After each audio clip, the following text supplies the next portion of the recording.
Does your garden soil get compacted and solid and hard like this? Well, some of mine has. And originally, that was out of one of my raised beds right here to the left of me. And originally that was soil I bought locally that was supposed to be for raised bed gardening. And it has become very compacted. That one and this one behind me were both filled at the same time with the same soil. And I've been very disappointed with how hard and compacted the soil has gotten. So I've been trying to find ways to remedy that problem without replacing the soil. And I'm learning that earthworms are very beneficial to help loosen up your soil as well as add nutrients to the soil. And I bought this alfalfa. Alfalfa helps to feed the bacteria in the soil, which attracts the earthworms. And the alfalfa also adds a lot of nutrients like, not potassium, but nitrogen to your soil, which is also beneficial for your plants. So between the alfalfa attracting earthworms and what the earthworms do and what the bacteria does, I should be able to get away from using as much of the traditional fertilizers like your 10-10-10 or something of that nature, which tends to cause your earthworms to leave. They just don't like that chemical in the soil. So I'd rather have the earthworms than the chemicals. So anyway, welcome to Do It Yourself with Wayne. Today we're out here in our garden and we're trying to attract more earthworms. So tell us what you do, what's worked, what didn't work. We'd love to hear your comments. Do you use alfalfa in your garden? Or do you do something else? So tell us what you do, tell us what you think. I'd love to hear your comments. So let's get going on this project. In this shot, I'm going to try and show you how many earthworms I currently have. Stick that in as far as I can. If I can get it to turn up. There's one.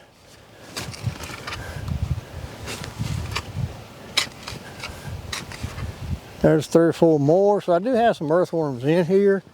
Now this over here was irrigated earlier this morning. So seeing a few in there. But anyway, that's what I've got to start with. So now I'm going to take my hoe and loosen this top inch or so up. I'm going to apply my alfalfa and see how it goes. At this point, I'm not quite ready to apply the alfalfa to my raised bed. I want to, loosen up the top of the surface a little bit. But I understand that the alfalfa works better if you soak it in water first. So I got a bucket with some water. I got my bag, and most of the bags like this are stitched. This one is heat sealed, so I can't show you how to easily open it. But most bags like this, we get a lot of bird seed because we feed the birds a lot too. They're stitched, and I found that the bottom opens easier than the top. Usually there's a colored stripe stitched in there. If you pull that colored stripe and the string on the other side, they'll just pull apart, open the bag very easily. But like I said, this bag here is heat sealed, so all I can do is cut it open. So let's do that. All right, there we go. I got these big clumps. Now, let me show you a couple of these up close. These are a lot larger than the pellets, but they were also cheaper. So that's what I'm going to use, and I'm going to let them soak until they loosen up, and then I'll apply them to the garden.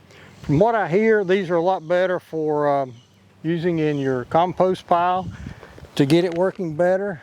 I'll be using these, I think, a good bit this fall because I have a lot of leaves, and those leaves just don't compost well by themselves because I'm not mowing my grass then, so I don't have the green stuff to put in with the leaves. So I'll be using a bunch of these this fall in my leaves.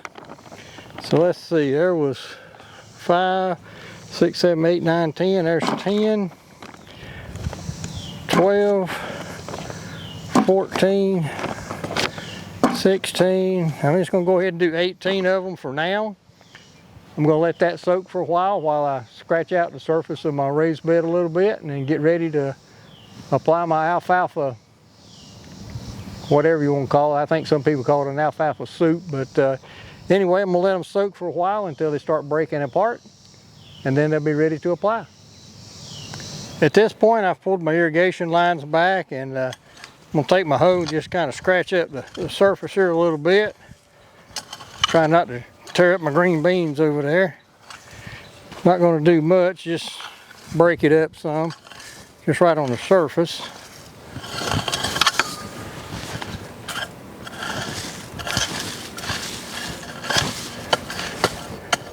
All right, now I'm gonna take my rake it out kind of smooth, and then it'll be ready for the alfalfa.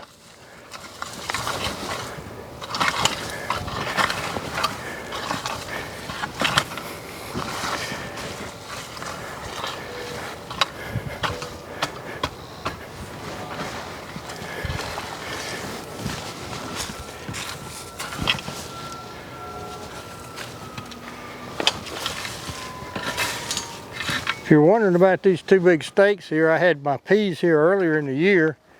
If you're interested in that, there's a video about my peas and the trellising that I use for them, and that's part of it that's still here.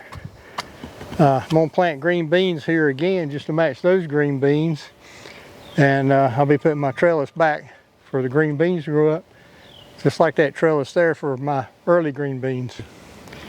Now I'm ready to apply my alfalfa soup or whatever. But like if you look at that, that's one of the bigger pieces that still hasn't dissolved down. It's that size still. If I had it to do over, I would have spent the extra $2 and got the pelletized alfalfa. I think I said lime a minute ago, but I meant alfalfa. But most of it is dissolved into a nice little mush, like this stuff. So I'm just going to spread it out over here, over the garden. I'm going to do most of the mush first, then I'll come back and pour the water.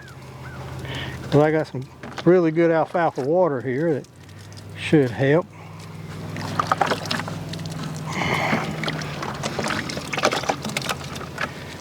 Let's see, a little more out here.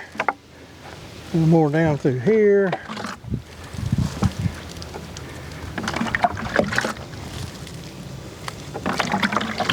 All right, that's about it for that. Now I'm going to pour what's left of the water out. Just kind of come right down the middle here.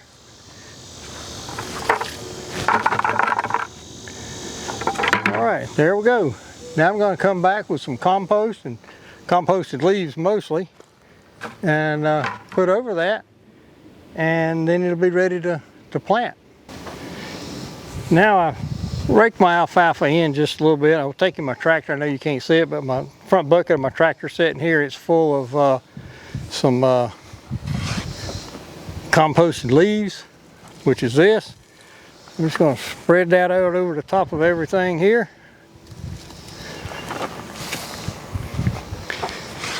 And get this thing ready.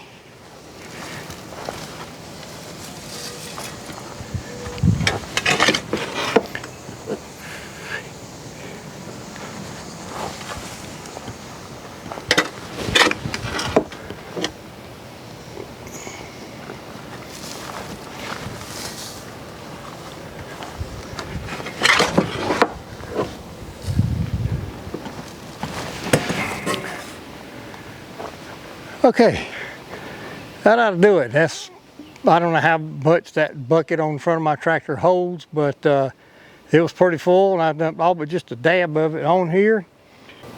The next thing I think I'll do is get my water hose and water that real good. I was thinking about letting my drip irrigation do it, but that would take a lot longer. So now I'm gonna get my water hose and just soak that down, and it'll be ready to go. Okay, now let's go to watering. And I want to water this really good. Got some air in my hose, obviously. Let that get out. There we go. Try to get a little bit of spray here. Yeah, something like that. And I'm just going to take a time and just wet this down really good. I want it soaked so the water will get through this dry mulch compost that I put on here, and get down to the alfalfa pellets and soup or whatever you want to call it. They get soaked in real good down to that stuff. So let's do that.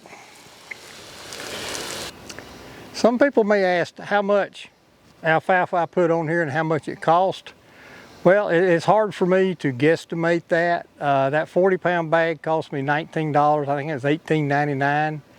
Now you saw me put 18 pellets, which were pretty good sized pellets, in that bucket of water, and you can't hardly tell there's anything gone from that bag, so I probably didn't use $1's worth of alfalfa pellets. And it should fertilize this really well. Like I said, I'm going to plant more green beans in here to match those green beans for a later crop of green beans. So that's the plan. Okay, so there you go. That's what I'm doing to try and improve the soil in my raised bed. I got the alfalfa down in there. I got the compost on top of it. I got it wet down real good. I have decided that I'm going to go ahead and run my drip irrigation lines over here and let them run in the morning. And then maybe tomorrow afternoon I'll plant my green beans. But planting green beans are easy. I'm just going to put two trenches about 1 inch deep. Put a green bean about every 2 inches or so. Cover them up a little bit, and a couple of months I'll have more green beans just like I got over here. And these have done pretty well. They're still putting on a little bit, but we've got a good many off of them. We want to get more here. So anyway, if you have any hints or tips about using the alfalfa in your garden, please post me a comment below and let me know what you think, what you've done, what worked, what didn't work. I'd love to hear your comments. And so anyway, at this point, I'd just like to say thank you for visiting. Do it yourself with Wayne, and we hope you have a great gardening season.